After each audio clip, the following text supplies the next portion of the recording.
The country shares rivers with Myanmar and India, and currently has the world's largest uninterrupted beach in Cox's Bazar in Chittagong.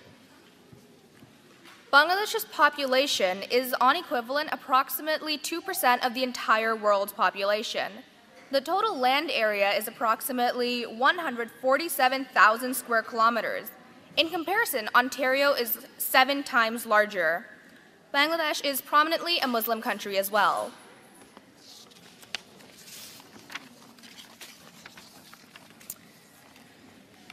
So now that you all have a synopsis of Bangladesh, we'd like to begin our program with a Quranic recitation followed by its translation. I would like to introduce you to Brother Jabirul Haq on stage. Thank you. Assalamu alaikum wa rahmatullahi wa barakatuh.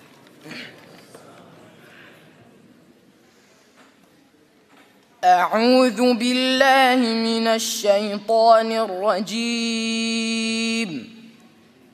بسم الله الرحمن الرحيم.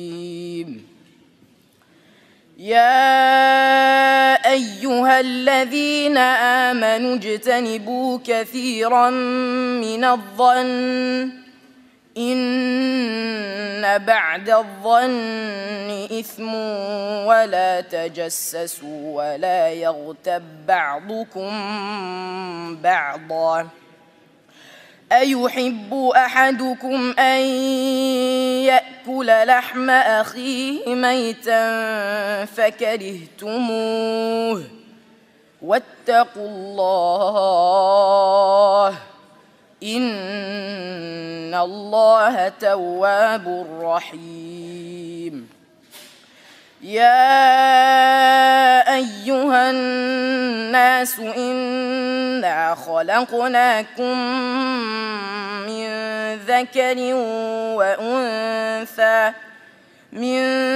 ذكر وأنثى وجعلناكم شعوبا وقبائل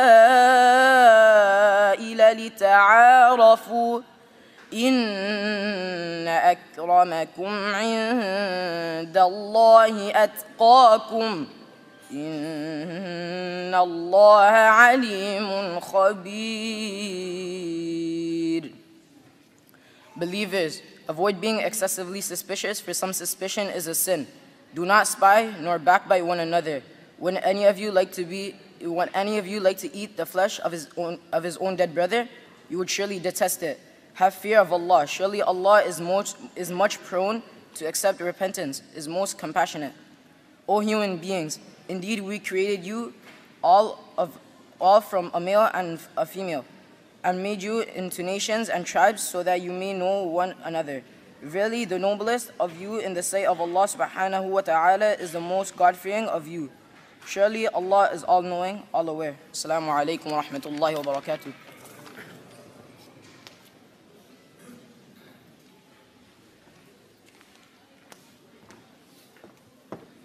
Jazakallah khair, Brother Jabirul Haq, for your recitation and translation. May we all benefit from these ayahs, inshallah. Ameen. We would now like to call upon Sheikh Dr. Abdullah Hakim Quick to provide his opening remarks. Over the past 4 decades, Dr. Quick has traveled to 61 countries where he lectured at universities, mosques, and public events. He has also served as an imam, a teacher, counselor, and media consultant in the USA, Canada, South Africa, and the West Indies. He is currently a senior lecturer with the Islamic Institute of Toronto, IIT, and the outreach coordinator with the Canadian Council of Imams. Please welcome Dr. Sheikh Abdullah Hakim Quick on stage. Bismillahir Rahmanir Rahim. Alhamdulillahi Rabbil Alameen. Wa usalli wa usallim ala Sayyid al-Awwaleen wal Akhirin Nabiyyina Muhammadin wa ala alihi wa sahbihi wa barak wa sallam. All praise are due to Allah, Lord of the worlds, and peace and blessings be upon our beloved Prophet Muhammad, the master of the first and the last, and upon his family, his companions, and all those who call to his way and establish his sunnah to the day of judgment. As to what follows, my beloved brothers and sisters, to our guests, our friends, I begin with the greeting words of the righteous. Assalamu alaikum wa rahmatullahi wa barakatuh. And special greetings to our deaf Muslim community that is here today, and to our non-Muslim friends who may be here also. And it is our prayer that these moments we spend together would be a source of peace and a source of understanding. This month, October, which is being celebrated and recognized in Canada as Islamic Heritage Month, Islamic History Month, is a very important time, because this is a time when our communities are able to share. We are able to share our rich history, our rich heritage, and this is the essence of a multicultural, multi-ethnic society. It is when people understand each other, when people share with each other, we are able to break down barriers. When people do not share, when ignorance is the main factor in our lives, ignorance leads to racism, tribalism, which leads to violence. Knowledge is light. Knowledge is a way that we take off the veils of ignorance, and we recognize that we are all part of one human family. And this is being celebrated also in an Islamic institution. And somebody might say, well, what does history have to do with Islam? I thought that Islam was a religion. I thought that it was only dealing with the Quran and the sayings of the Prophet Muhammad, peace and blessings be upon him. Scholars have come to recognize that in the Book of Allah itself, in the last testament, the final testament to humanity, 1/3 of the Quran is qasas. These are the stories of those who came before us, the stories of creation, the stories of the great prophets, of the people who lived. Allah Azza wa Jal tells us in the chapter of Yusuf, Allah has revealed, لَقَدْ كَانَ فِي قَصَصِهِمْ عِبْرَةٌ لِأُولِي الْأَلْبَابِ, that in their parables, in their stories, are lessons for those who would reflect. So tonight is a time of reflection, that we can taste the history, the heritage, and even, inshallah, the food of people who come from Bangladesh.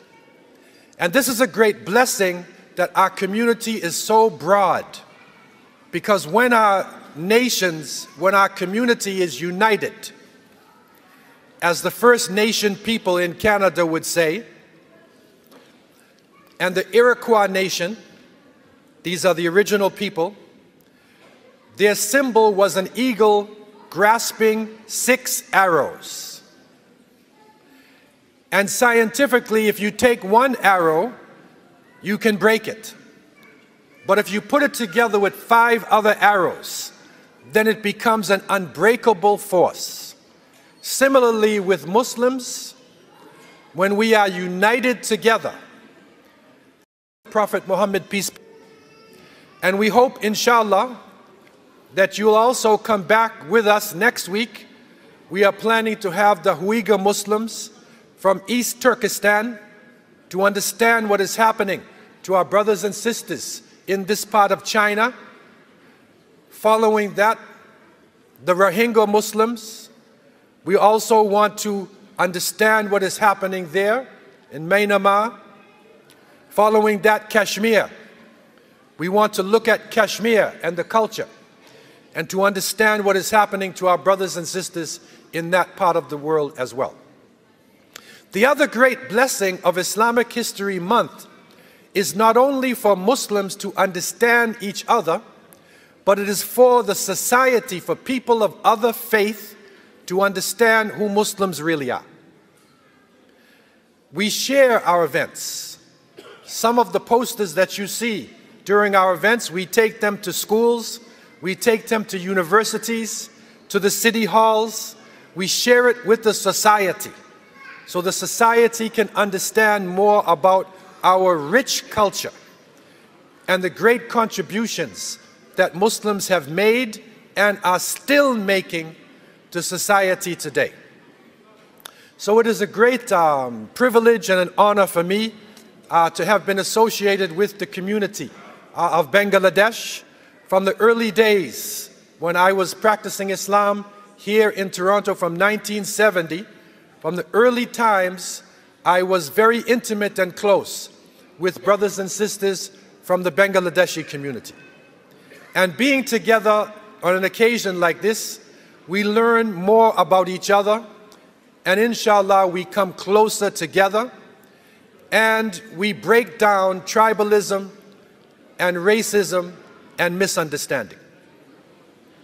So with these thoughts, I also welcome everybody here to the Islamic Institute of Toronto, and welcome you not just for tonight, but to be with us for the rest of the month and possibly the rest of the year. Our website, www.islam.ca. That's an easy one. Islam.ca. If you turn into that, you will see the events that are going on here at our center. So alhamdulillah, this is a great opportunity for us, and I pray that Allah subhanahu wa ta'ala would bless our brothers and sisters who have put the effort in for the presentations. And may Allah bless all of you who have taken off your time to come here tonight, and may Allah help us to grow from strength to strength and continue in programs that foster unity and foster love and understanding between us. I leave you with these thoughts, and I ask Allah to have mercy on me and you. Wassalamu alaikum wa rahmatullahi wa barakatuh. Jazakallah khair, Dr. Sheikh Abdullah Hakim Quick. For your remarks and thoughts, we really appreciate it. Just a quick announcement, some housekeeping. We noticed there are some chairs empty towards the front. So if we could please request brothers or sisters to fill up the gaps in the front, we'd really appreciate it. Couple other announcements. There is a babysitter room on the side near the washroom. So if any moms or dads would like to take their children, you're most welcome to do that. Brothers that are standing at the back, if I may please ask you to come forward and have a seat. And if you'd like to mingle, you're more than welcome to do that outside. We really appreciate that. Once again, thank you, Brother Sheikh Dr. Abdullah Hakim Quick, for those remarkable thoughts. Our next program, we would like to call Brother Misbauddin Mahtab, who's a Canadian Bangladeshi writer and blogger, to share a few words on Islam's influence in the Bangladeshi culture. Assalamu alaikum.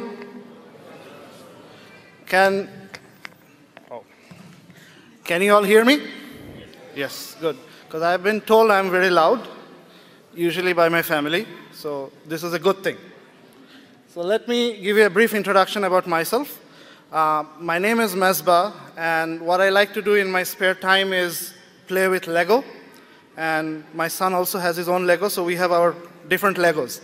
And what I do is I wrote 4 books on stories from Islam and stories from Quran. So story from Surah Taha, from Surah Nuh. So that's my little claim to fame. Today I've been asked to give a talk on Islam's influence on Bengali culture. And culture is a big thing. So what I did was I picked 3 things that I think are important for culture. So it's music, poetry, and food. And of all of those, my favorite topic is food. So I'll come to that. So let's start with Islam in Bangladesh. So you can see that the green circle today, that represents Muslims in Bangladesh, and that's 90%. So right now, 90% of Bangladesh is Muslim.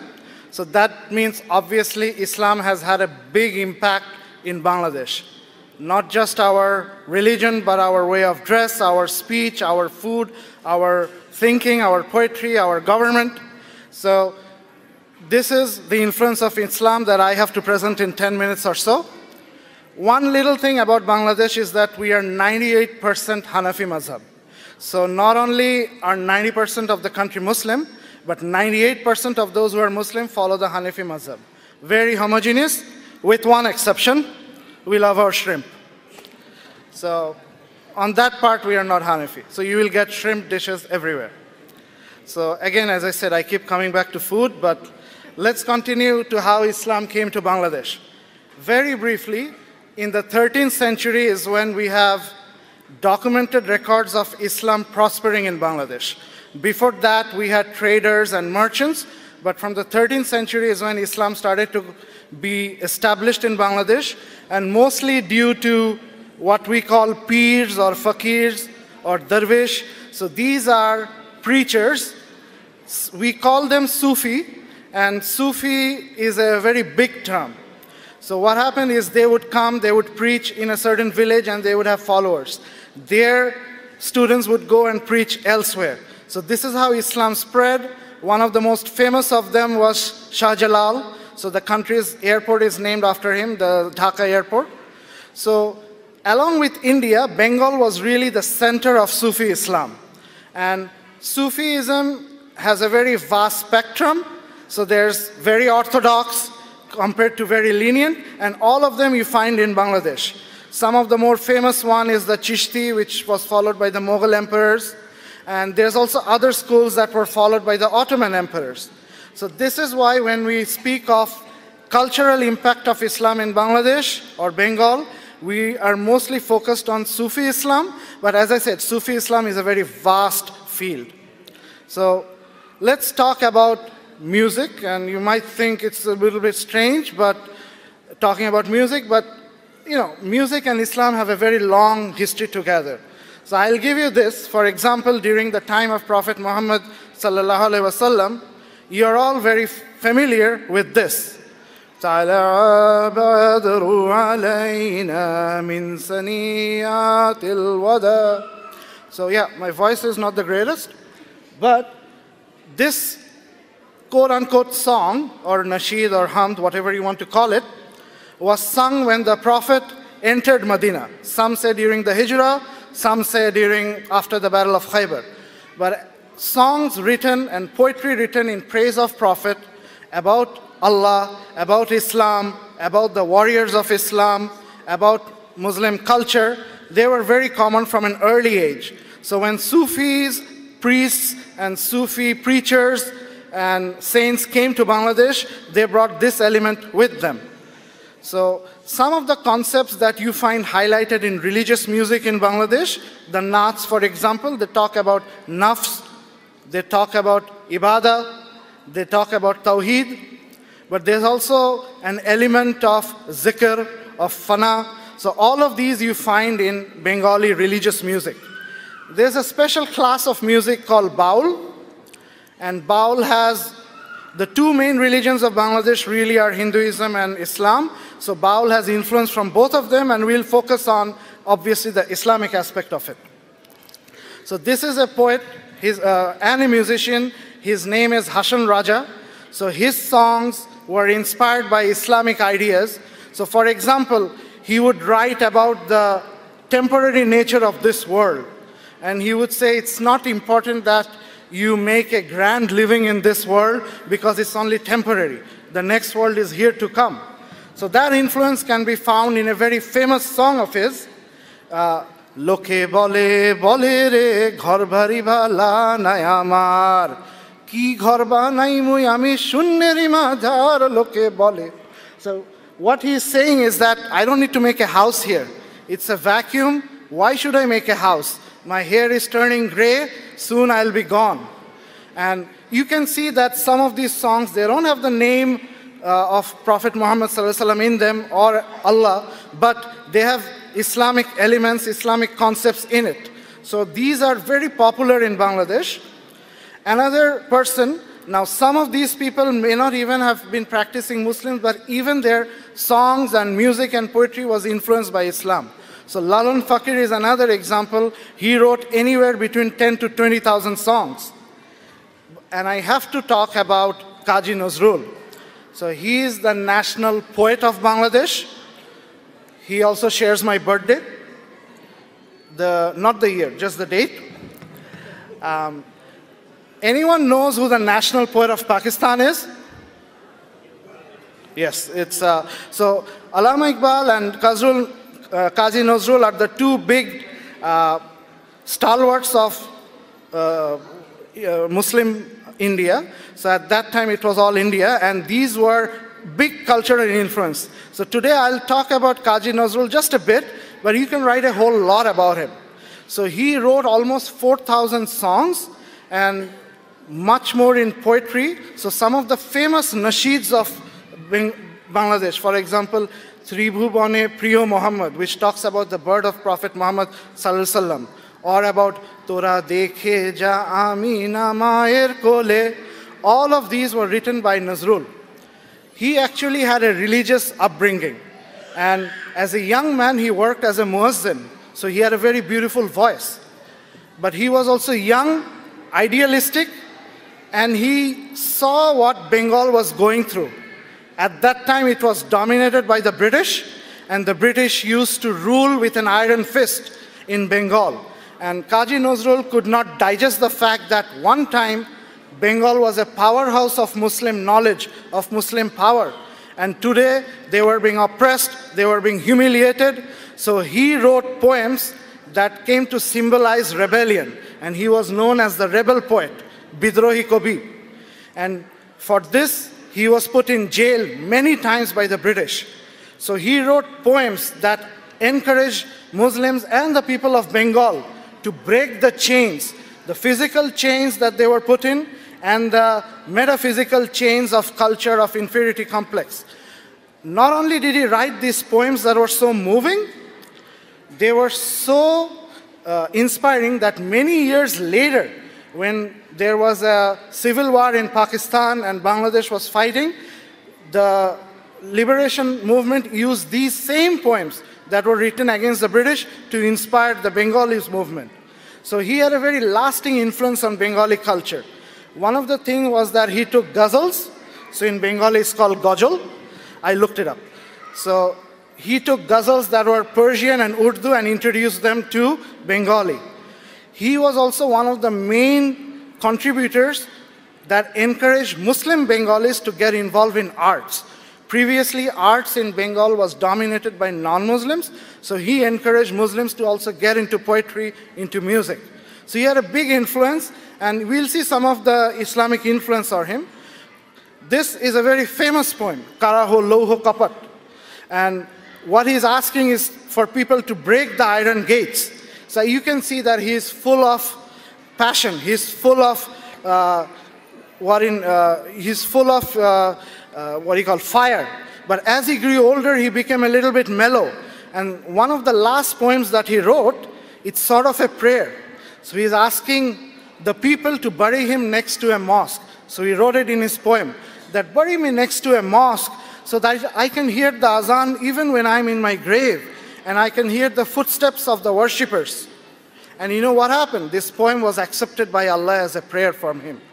So this is the grave of Kazi Nazrul, and he's buried next to a mosque. This is a mosque at the University of Dhaka.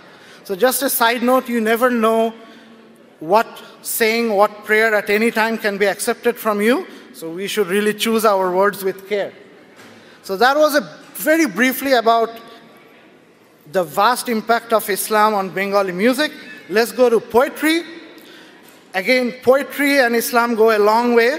Hassan ibn Thabit radiallahu anhu was the official poet of the Prophet. So one of the poems he wrote, it's called As-Subhu Bada Min Talatihi. It's still with us today. So he is credited with that poem, and we have changed some of it, put our own language, made it into a naat. So you can see how influential poetry is in Islam. In Bengal, so Bangladesh is only from 1971, but before that it was Bengal. poetry has three distinct ages: early age, medieval, and modernity. Islam really flourished during the medieval age, and you will see that Muslim poets, they introduced Persian and Arabic tales of war and love into Bengal poetry. So one of the famous poets is, his name is Shah Muhammad Shagir. He wrote about a poem about Yusuf alayhi salam and Zulekha, how Yusuf alayhi salam fought the temptation. So this is a very big poem, and this is one of the most earliest poems that we find in Bengal. Another poem, a separate class of poem, is called Puthi. And what's a Puthi? Puthis are ancient manuscripts. So paper was introduced in Bengal around 8th or 9th century. And this guy, his name is Fakir Shah, he discovered more than 2,000 of these poems. 1,000 of them was written by Muslims. And at that time, Muslims were not 50% of Bengal. They were maybe 20 or 30%. So even then, we were writing poetry, and these are all poetry about Islamic stories. So battles of Karbala, for example, stories about the Khulafa Rashidin written in poetry. All of this can be found in this museum in Chittagong. Some of the other poets that I would cycle through, there is Farooq Ahmed. So he is known as the poet of the Muslim Renaissance. So he encouraged Muslims to take back the glory, to rise up and fight the British, and then, become independent, become powerhouse. So a lot of them he wrote. There is Abdul Shukur al-Mahmud, again famous. What he did was he explored Muslim history for imagery. Now I come to my favorite topic, food.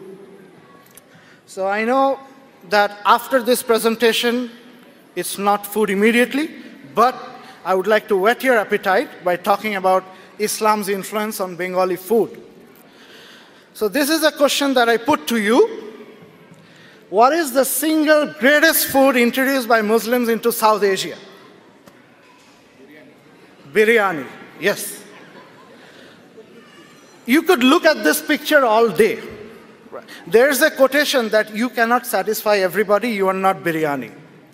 So biryani is the greatest, I would say, and many people would say, contribution of Islam into South Asian cuisine, and obviously it has impacted Bangladesh as well. This is something called kachi biryani. Kachi means raw, obviously, but what they do is they put the goat or the mutton. You have to have Haji biryani. It's a very different type of biryani. Is that the river Ganges or Ganga flows from India to Bangladesh. As soon as it crosses Bangladesh, the fish caught in the Bengali waters, the price is 10 times more. I don't know why. Marketing. But this is what we call Hilsha biryani. So one of the final food items that I want to talk about. So my name is Mezba, so I have to talk about something called Mezban. And what Mezban is, it's found in Chittagong. So in Chittagong, they have a myth that Jafar, the cousin of the Prophet, once visited Chittagong from Abyssinia through a trade ship. We don't know how true it is. We hope it's true. But we have a special type of food called Mezban that come from Persian and Arabic origin, and it's said to date back from them. What it is it's done on occasion of akika or marriage, and they cook the whole, like 3-4 cows, and they feed like 1,000 people. And it's cooked all day. Everybody in the area is welcome. So that is one of the last things that I wanted to talk about. But the impact on culture is vast. There's music, food, poetry, language, fashion, the clothes that we wear, politics, what we do. So what I have touched upon is a very brief thing, and I hope that as you get to know more of us, you'll learn more about us. Thank you so much. Apart from the food, which made a lot of people hungry, I hope you all gained additional insights into the influence of Islam within the Bangladeshi culture. Now, brothers and sisters, I'd like to remind you once again, there's a lot of people that are coming in, so if I may please request everyone standing, please be seated, especially parents with their children. We've opened up a classroom next door.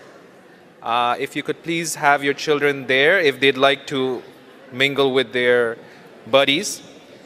we'd like you to take them on the side. And brothers that are standing or sisters that are standing, if you'd like to mingle, you're most welcome to speak outside. However, please let's all respect the amazing speakers we have lined up for you this evening and give them the utmost respect and attention while listening to the valuable information they're here to share with us. So there are empty seats up in the front. If I may ask some sisters that are standing to please come and join us in the front. I know as Bangladeshi myself and all of us that are here, as soon as we see our friends, we'd like to mingle, we'd like to chit-chat. But just for a few moments while the speakers are on, if we could please request everyone to be silent and give them the respect that they so well deserve. Now, the artifacts that are at the back, everyone will get an opportunity to view them. However, at this point, we'd like you to stay away from them because they're very delicate and very priceless in some instances.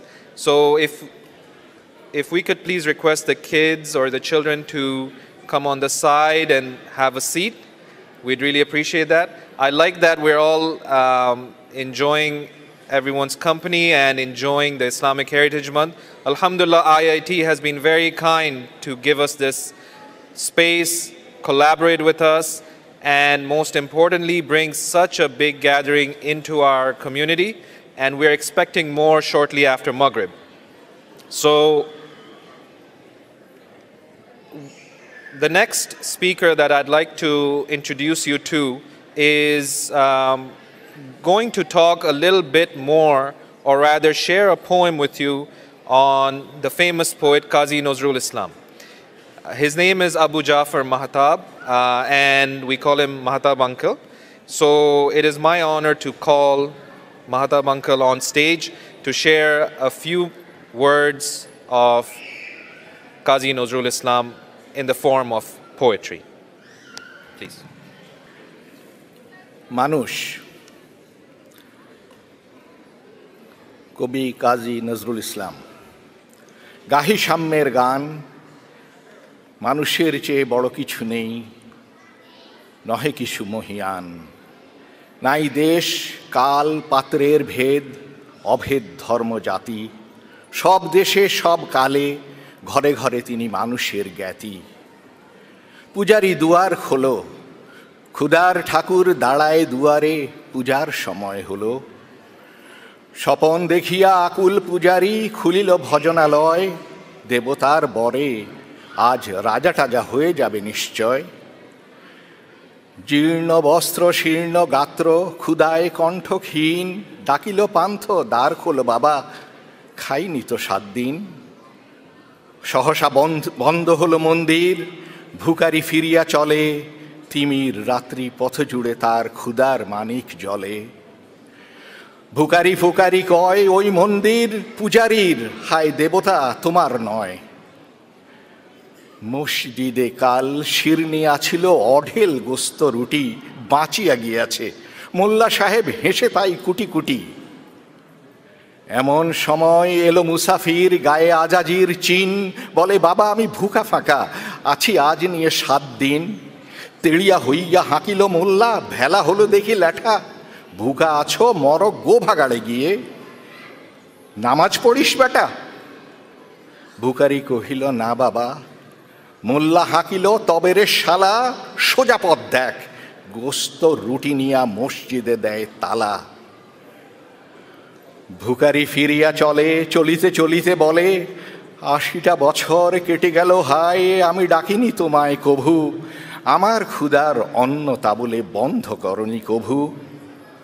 তবে মসজিদ মন্দিরে প্রভু নাই মানুষের দাবি, মোল্লা পুরুত লাগায়েছে তার সকল দুয়ারে চাবি। কোথা চেঙ্গিস গজনি মামুদ, কোথা কালা পাহাড়, ভেঙে ফেল ওই ভজনালয়ের যত তালা দেয়া তার। খোদার ঘরে কে কপাট লাগায়, কে দেয় সেখানে তালা, সব দ্বারের খোলা রবে, চালা হাতুড়ি শাবল চালা। হায় রে ভজনালয়, তোমারই মিনারে চড়িয়া ভণ্ড, গাহে স্বার্থের জয়। ধন্যবাদ। Jazakallah, brother. Abu Jafar uncle.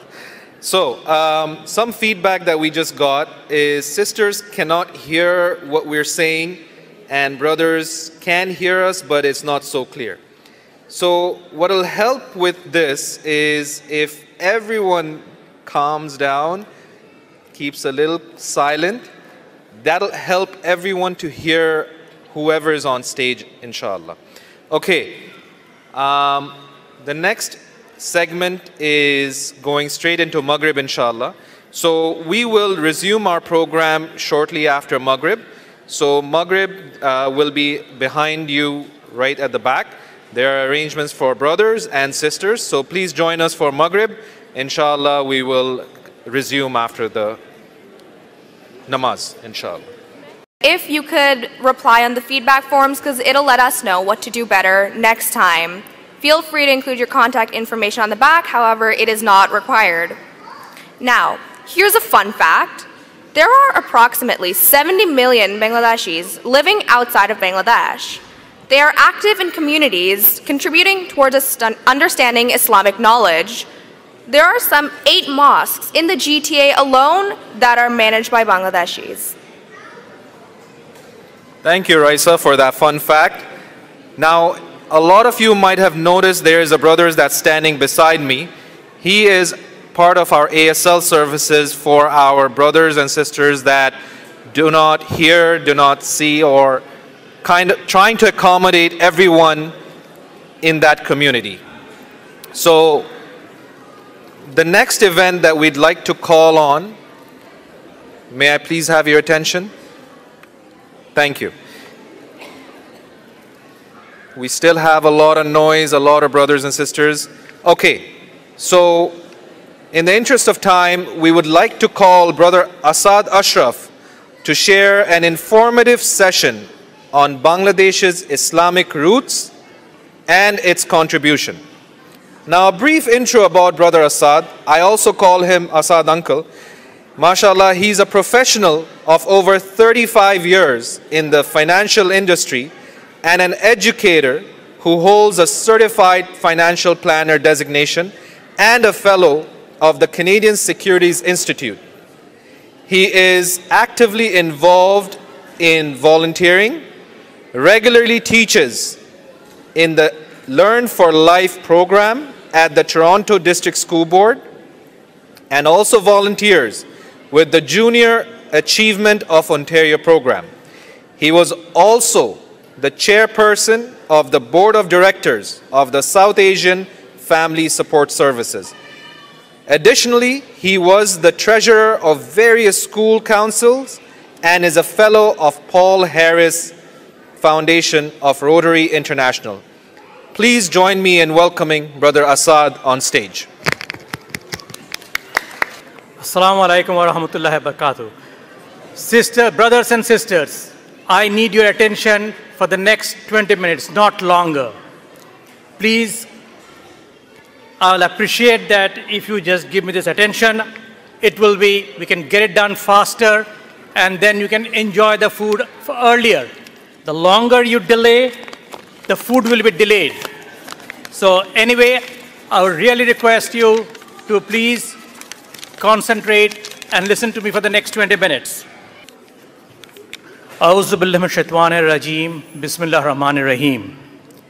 First of all, I would like to thank Allah subhanahu wa ta'ala for making it easy and making this arrangement for us to come here together, mix with each other, learn from each other, share from each other, and whatever we know, I don't know much, I'm not a scholar, little bit what I have an understanding, we'll be just sharing that, and hopefully we'll all be gaining a little bit from there. And after that, my salutations, my choicest blessings to Prophet Muhammad, peace be upon him. So before I start, why we are here, I must thank the Canadian government for that first. They declared the month of October to be the Islamic Heritage Month. All 3 levels of government, the federal, the provincial, as well as the municipal government. We really want to thank them. And why did they do this? I'll cover that a little bit later in my presentation. What is the purpose of this? What do we get out of this by just declaring it, or what do we learn from here and move forward? So before I start, the other thing I cannot start without even thanking IIT, the Islamic Institute of Toronto, for organizing this, making this gathering, allowing all of us to come here and listen to and know all our history and past for different countries, the religion which we are standing here today. So congratulations, thank you to the management and everyone of IIT. The other thing is the volunteers who have been working over here. I'll thank them for organizing this. These are all volunteers. There's no organization as such that who is organizing this. There are few individuals, so we must thank them. So anyway, before I start, or little bit go into the depth, Islam and or Islamic history in Bangladesh. Islam has not been there for too long. If you really look back, it's only 1500 years. We are today in the 21st century. It was in the 6th century when Islam came into this world. During the Prophet's lifetime, some say that Islam it came to the subcontinent. And if you look into the map of Bangladesh, which we'll be getting a little bit later on, is how and from where people came in to spread the religion. So what happened is, if you see the Bangladesh, the borderline, the waterways, the coastal belt of entire India and Bangladesh was a trade route for the Arab merchants hundreds of years ago, even before Islam came in. So the merchants from Arabia were coming into this subcontinent, to this belt, for trade for a long time. What happens when these people come in, they just don't come and buy and sell, because they're coming in after a long travel from Arabia. It took them months to come. So they were staying there for some time. They were intermingling with people. They were interacting with the people. And what happens when you interact with people, people start learning about each other. And that was one of the things which happened the moment Islam came in, and the merchants who were Muslims came into this part of the world. They were interacting with the people in the coastal belt. So that was one of the ways which the people came in. And if you look into this map, the Arabia, from Iraq, Yemen, Iran, Turkey, people were coming in two routes. One is the land route, and one is the waterways. The waterways was always for the merchants. And in the land route, there are confirmed reports that expedition took place as early as the 7th century. Islam came in the 6th century, and in 7th century, there is Muhammad bin Abul Qasim came to India in 711 Christian era or AD. Between 7th and 14th century, a number of land expeditions came in. We have these people who came in, like, I'll name some of them. Muhammad ibn al-Qasim, he came in 8th century. Mahmud Ghaznavi was one of the first rulers who came in the 10th century.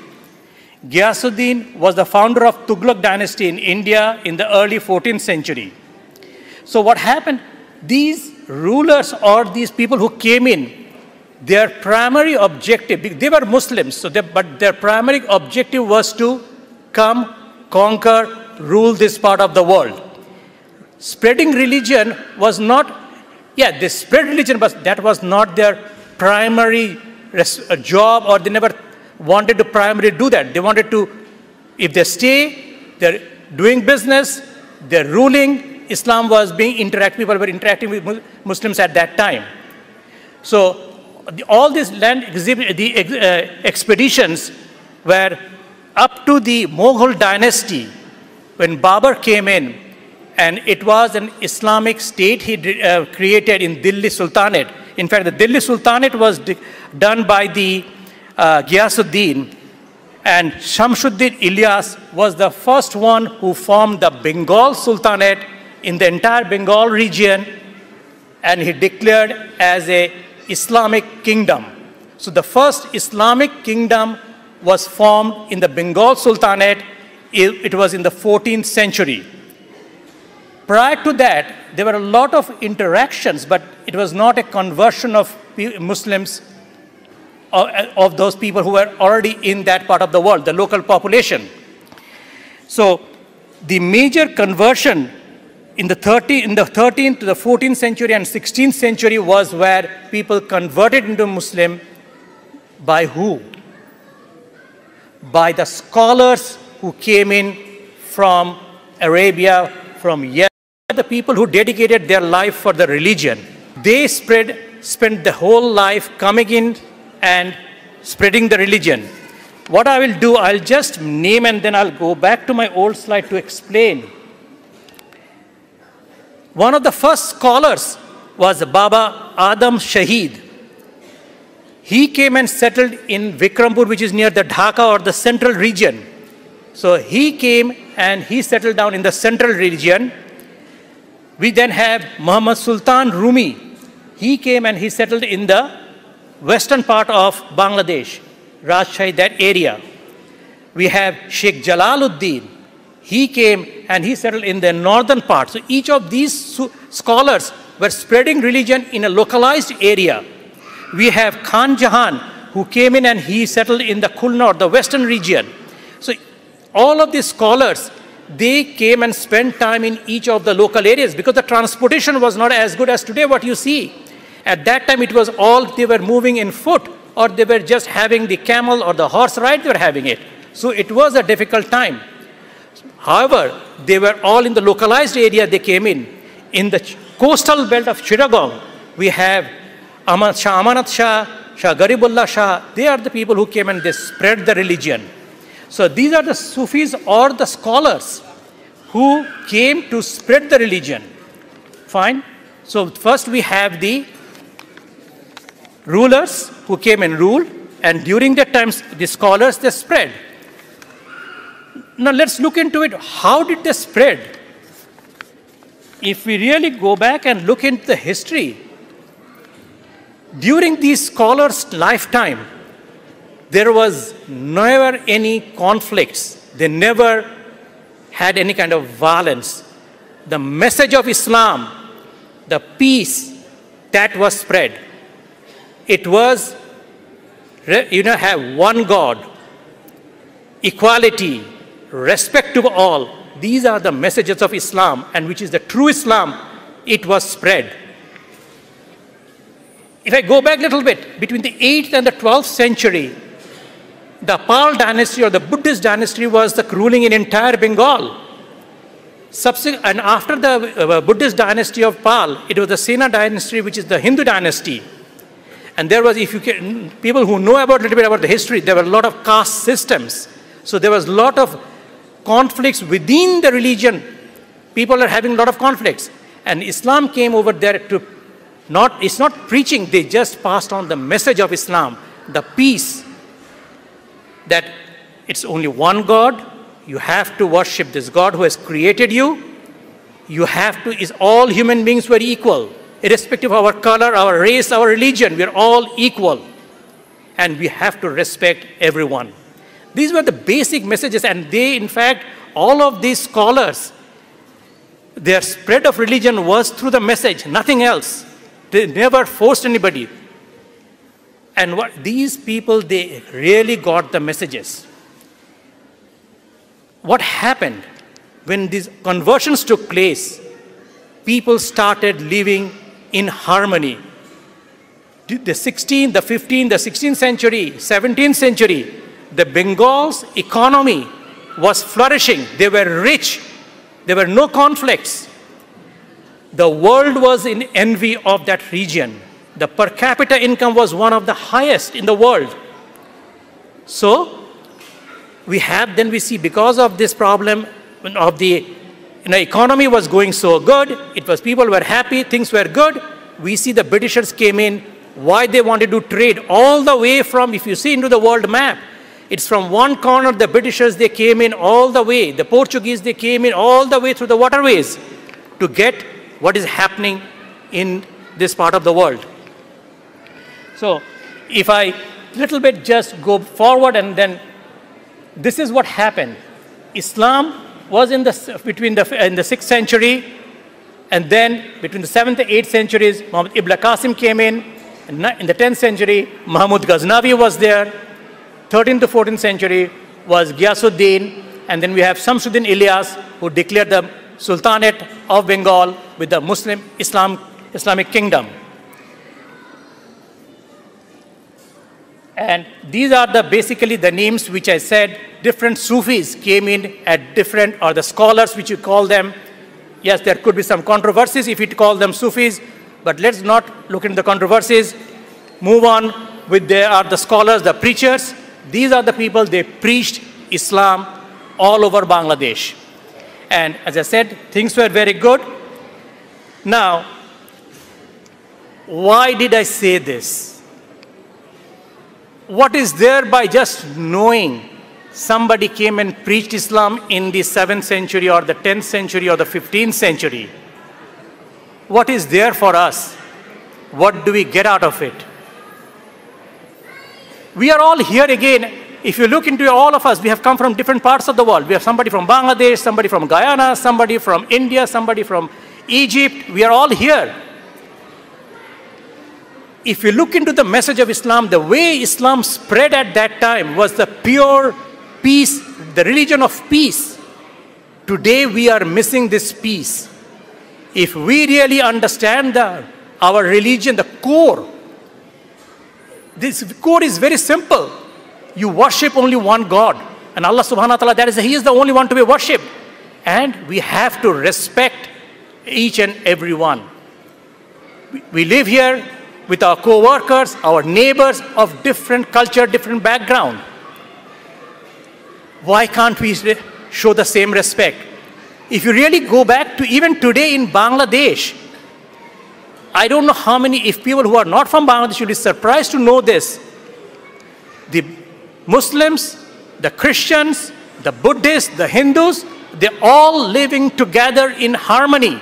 We are celebrating the Hindus' pujas. We are celebrating the Christmas in Bangladesh. People are celebrating the Buddha Purnima of the Buddhas. And Hindus and Buddhists are also celebrating the Islamic festivals of Eid and other festivals. And these are all national holidays.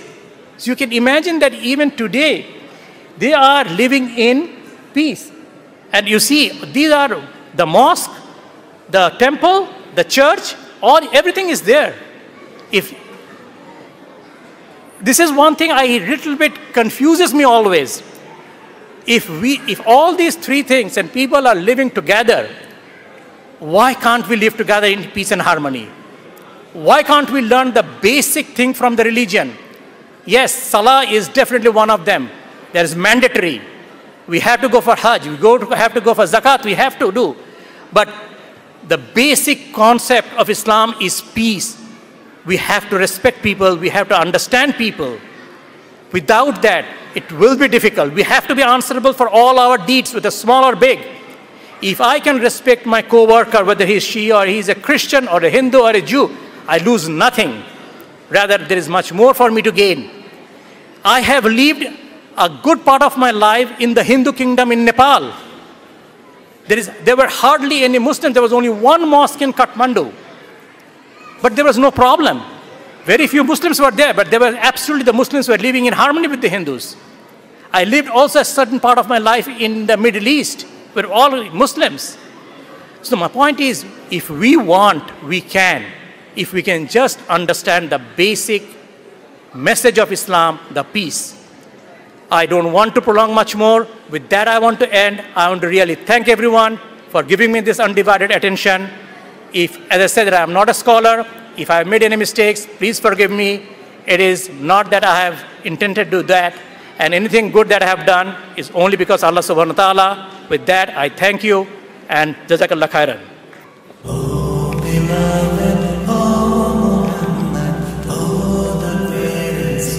as I just mentioned, that this is a very short documentary of video on the history, the culture, heritage of Islam in Bangladesh. Okay, so we can go.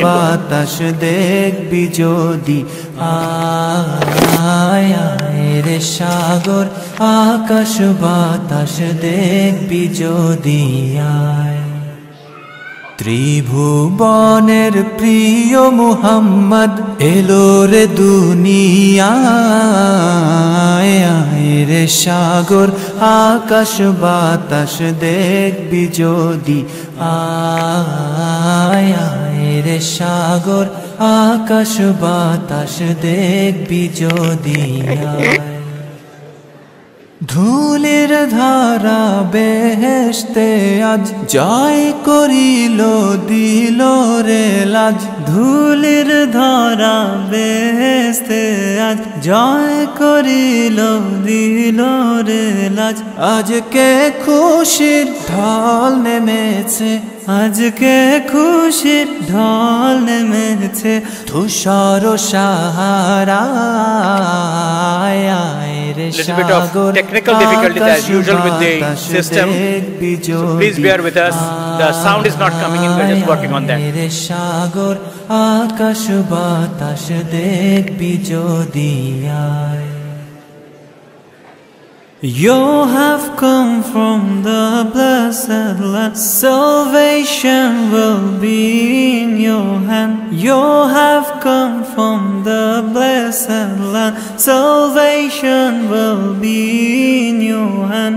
You are chosen as the light for, you are chosen as the light for all the humankind. Oh beloved, oh Muhammad, oh the greatest guide. Oh beloved, oh Muhammad, oh the greatest guide.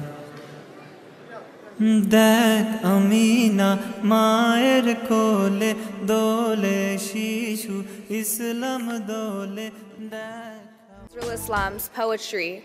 Before we move on to the next section, someone has lost their glasses, so if you're missing glasses, please come collect them. We would appreciate it, and I'm sure you would too. Also a Presto card. If you're missing a Presto card, we have it at the front. Yes, we definitely would like you to see our event this evening, so please do come and collect your glasses and your Presto card. Is everyone enjoying so far?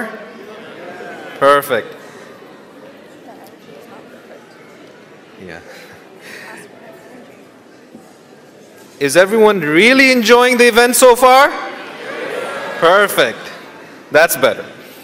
We would now like to call Sister Musammat Badrunnisa to share about madrasa education for women in Bangladesh.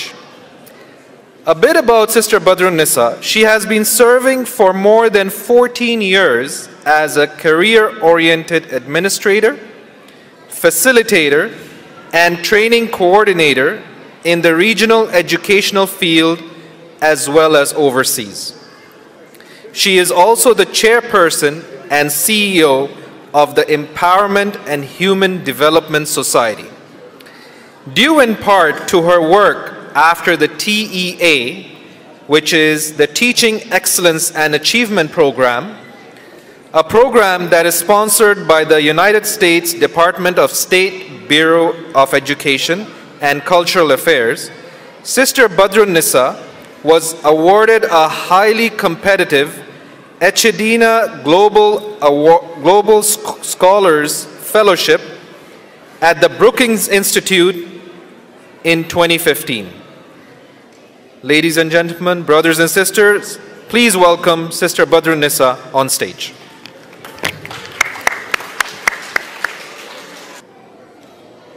Bismillahirrahmanirrahim, and Assalamu alaikum everyone.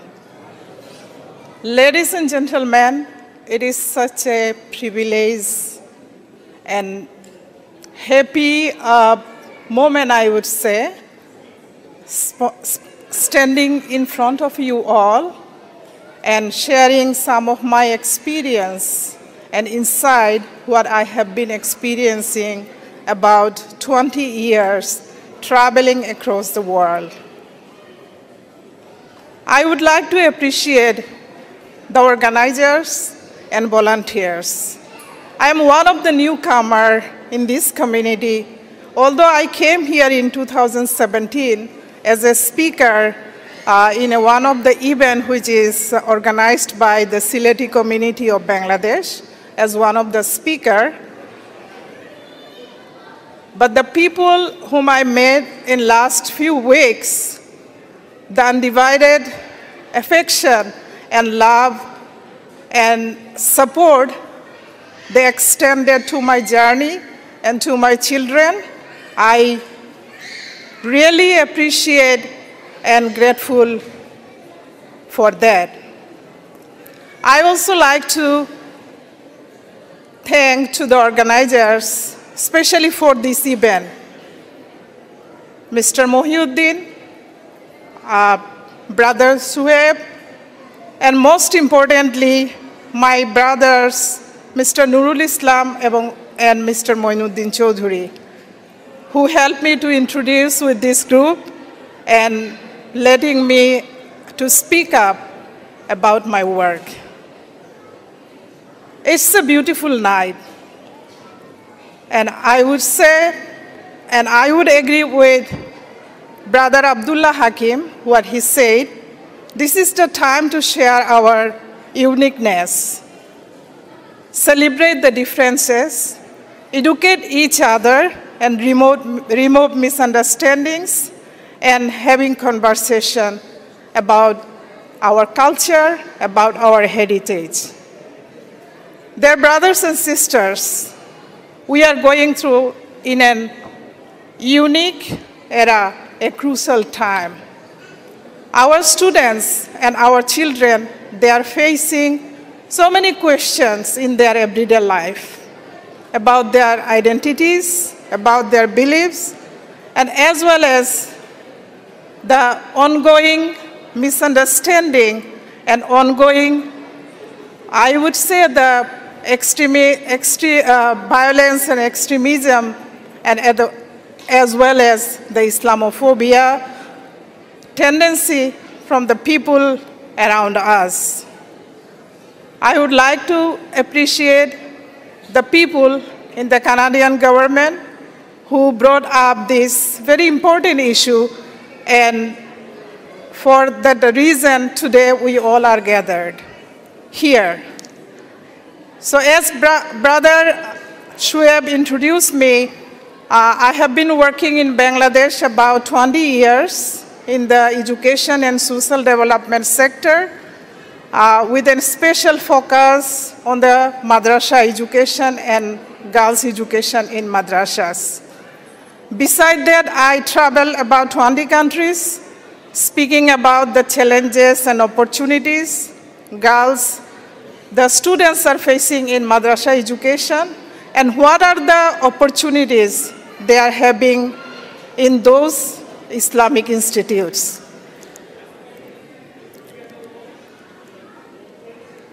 I have been lucky enough to be scholars from across the world. So I was one of the scholars in 2015 and produced a paper named Improving the Quality of Girls' Education in Madrasas. And tonight I am going to share about the paper and as well as some interventions what we have taken in Bangladesh. The paper, the discussion guide and program plan, it was from my 15 years involvement in madrasa education, and also the Center for Universal Education. They are familiar with doing research and making policies for United States and as well as countries like our part of the world. And the research what we have done at the Brookings Institution is taken by different universities like McGill universities, Australian universities, and some other countries as well. The research findings, what we have found from the research, madrasa education is a solution for many. Sometimes we blame that like Islamic institutes provide extremist ideologies to the students, or they are backward, they provide traditional education. But my research and what we have found, in poor situations and poor families, without any tuition, madrasa education providing education that millions of students. 40,000 madrasas across the Bangladesh approximately, and those are Aliyah and Qawmi madrasas. Aliyah madrasas are, we could say, it is like progressive madrasas, curriculums are revised, and on the other hand, the Qawmi madrasas are still following the traditional curriculum and education system. Only one teachers training college for providing 40,000 madrasas based in Dhaka city. So this is not enough to provide quality education for 40,000 madrasas, about 3 million students. Lack of quality education, as I mentioned, the only one teachers training college is not enough to provide teachers training. So lack of quality education exists in the madrasa education system. Poor communication with the international and national communities and agencies. So I would like to mention here, when I started or thinking my thought process, I was decided to work in madrasas. I have been questioned from different, even from the government agencies, why you are interested to work in madrasas, why not other secular schools. So there is a gap and misunderstanding with the madrasa education system, not only the outsider agencies, but also our own people and own agencies. So, and limited research.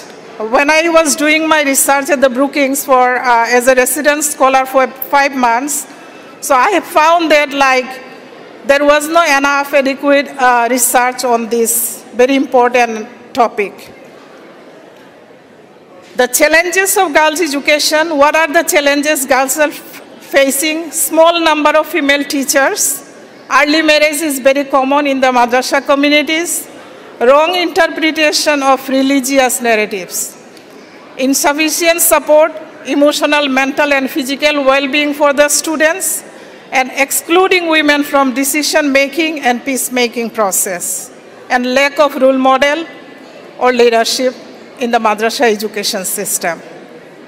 So what we have done so far as an organization, we reached out 300 madrasas across the Sylhet region with teachers training and different kind of arrangement for the, especially for the girls student. Active partnership with the US Department of State, British Council, and Asia Foundation. Forming girls study club, about 150 girls study club we have formed so far. And I have been invited, as I mentioned, about 20 countries, about the lessons and about what is going on in madrasa education and what we need to do for them. And building trust and mutual respect by exchanging ideas, hosting international guests in madrasa communities. So there are some pictures from the ground, the teachers training, meeting with the principals, employment through involving the girls, students in different kind of activities, taking the students in field trip. These are some pictures from like girls are speaking up in front of the audience, and I have been speaking in United States in a church. They were invited me to know about this girls' education system in Bangladesh and building bridge. So as I mentioned, like the intervention we have been taken, it works for the building bridge with the international agencies like the US Ambassador to Bangladesh. And someone standing next to him, he is an assistant secretary for the Asia and South Asia. So he came to Bangladesh to see the madrasa education system. Friendship Without Boundaries. So what the recognition I have been awarded as one of the influential teacher in the world from the International Research and Exchange Board, and working with the international champions like Malala Fan, and she is the former Prime Minister of Australia, who are in a group with the former First Lady of the United States. They are working for the girls' education in different countries. So now, just for a few minutes, as our time is limited, I would like to share a small video from the students as a testimony, and I think you will enjoy that. So I need Brother Shuaib's support to play this video. Thank you very much. So these are the few statements. As we are running out time from the organizer, I am instructed. So thank you for patiently hearing me, and I hope we will work together. And this is the cause, I think, like we have been blessed in our life for many gifts. So these are the children, they need our attention. And this is the education system, not only in Bangladesh, in across the world where the madrasa educations exist. So I hope the people who are in this room in future, you will think about them and you will extend your hand to the madrasa and Islamic education system. Thank you very much. Sister Musammad, thank you very much for educating us with your experience and informative resource. Sorry, but we had to shorten our program. We sincerely apologize. And once again, thank you to our esteemed speakers for your participation, wealth of knowledge, experience, and sheer expression of gratitude to our audience participants this evening. May the Almighty bless each and every one of you with Iman, peace, and happiness. Ameen. Brothers and sisters, whoever are standing at the back, may I please request you to have a seat. There is enough food for everyone, so don't worry. You don't have to stand in line. We will serve you food shortly. However, we still have 2 more events before we break for food. So if I may please request everyone to have a seat. Those who are standing in line, brothers, please have a seat. We will open up the food shortly. I know everyone's getting hungry, hangry, what have you, but please have some patience. Inshallah, we have enough food for everyone, inshallah. Before we move on to our final event in the program, I would just like to call up Sister Dolly Begum to the stage. She is a Scarborough South MPP and the first Bangladeshi MPP in all of Canadian political history. She wants to congratulate us on Islamic History Month and say a few words to our audience members. Thank you, Sister. Assalamu alaikum. Can everyone hear me? What an incredible audience. I walked in and honestly I thought, am I in the right place? Of course I'm in the right place because Assalamu alaikum, all the uncles I have, I feel like I'm amongst family members. It's so incredible. I just want to say congratulations on first of many, inshallah, Islamic Heritage Month events we will have in Toronto. I just want to take a moment and say congratulations on, from our office and recognize the people behind organizing this, because recognizing the people who are Muslim individuals from Bangladesh who are doing incredible work. We just had a sister come up and talk about education and especially helping women in education. Thank you so much for the work that you're doing. You know, there is a belief that we have about good deeds and bad deeds, right? And sometimes we think that there's going to be a little wager that says good versus bad. But I think in the Quran we know that it's a little bit more complicated than. But I know the work that the organizers have done, there is true appreciation for that, because we need to make sure that we show Islam in a positive way in our community. The rise in Islamophobia will be combated through love, through compassion and through this kind of gathering where we show how positive the impacts are of Muslims from all around the world and how wonderful their contributions are to our community. So thank you so much. I would like to, just for a short moment, call up the organizers, Mr. Mohiuddin Ahmed, Asad Chaudhary, Asadul Ashraf, Shahid Khandakar, Nurul Islam, Shaheen Siddiqui, Mahbub Latif Bhuiya, Muhammad Irshad Kabir, Abuzar Mahtab, Zilzanahin Jagirdar, Syed Jalauddin, Siraj Iqbal, Wahidur Rahman, and Zohurul Islam. If I may ask you to come up just for one moment, I have a proclamation from our office to congratulate you all and say thank you very, very much for organizing this. Thank you. A big round of applause for them. Thank you.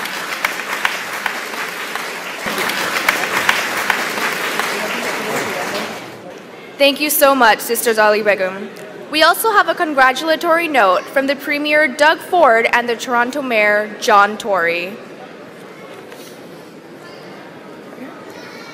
We would now like to call Sheikh Ahmed Kutti to present the awards to our young Hufazes in the Bangladeshi community. Sheikh Ahmed Kutti is a prominent North American Islamic scholar. He is currently a senior resident Islamic scholar at the Islamic Institute of Toronto and has taught at Emmanuel College of the University of Toronto as an adjunct instructor. Please welcome Sheikh Ahmed Kutti to the stage. Assalamu alaikum. It's a wonderful program. May Allah subhanahu wa ta'ala bless them all. All Huffaz, Rukaya Haq, Shanta Islam. I'm calling all those Huffaz to come to the podium, please. Jabirul Haq, Faiz Muhammad Ahmed, Nadman Ahmed, Dayan Ahmed, Abrar Yusuf. Please, everybody come here to the podium. Abrar Yusuf. Yes, for Abrar Yusuf. You are Abrar Yusuf? Okay. Dayan Ahmad, Nadman Ahmad. MashaAllah, congratulations. Faiz Muhammad Ahmad. Barakallah. Salam. Jabirul Haq. MashaAllah. Assalamu alaikum wa rahmatullah.